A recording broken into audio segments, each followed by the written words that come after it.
بسم اللہ الرحمن الرحیم۔ شروع کرتا ہوں میں اس کے نام سے کہ جو بڑا رحمان اور نہایت رحم کرنے والا ہے۔ امام علی علیہ السلام لوگوں کی اصلاح فرما رہے تھے کہ اتنے میں ایک شخص آیا اور کہنے لگا، یا علی، روزہ کیا ہے اور روزہ ہم کیوں رکھتے ہیں؟ تو امام علی علیہ السلام نے فرمایا، اے شخص، انسان کے جسم کے دو رخ ہوتے ہیں، ایک انسان کا جسم اور دوسرا انسان کی روح۔ انسان مسلسل اپنے جسم کی خواہشات کو پورا کرنے کی کوشش میں لگا رہتا ہے اور اپنی روح کی توانائی کی فکر نہیں کرتا۔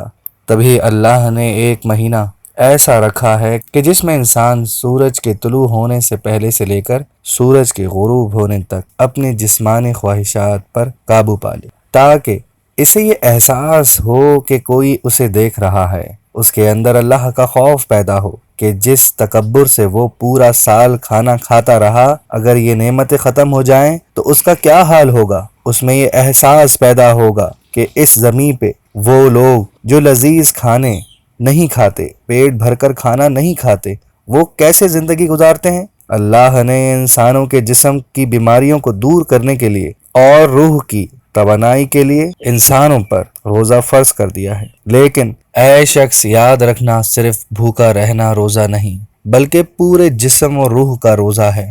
آنکھ کا بھی روزہ ہے، کانوں کا بھی روزہ ہے، زبان کا بھی روزہ ہے، ہاتھوں کا بھی روزہ ہے، قدموں کا بھی روزہ ہے۔ پھر اس نے سوال کیا، یا علی، وہ کیسے؟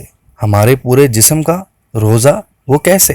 پھر امام علی علیہ السلام نے فرمایا، صرف بھوک پہ قابو پانا روزہ نہیں، خواہشات پر قابو پانا، نفس پر قابو پانا روزہ ہے۔ انسان اپنی آنکھوں سے گناہ کرتا ہے، آنکھوں سے ایسے مناظر دیکھتا ہے جو اللہ کو پسند نہیں، تو وہ اپنی آنکھوں پر قابو رکھے، یہ روزہ ہے۔ پھر کانوں سے غلط باتیں سنتا ہے اور گناہ کا مرتکب ہو جاتا ہے، اپنے کانوں کو ایسی باتوں سے محفوظ رکھے، یہ روزہ ہے۔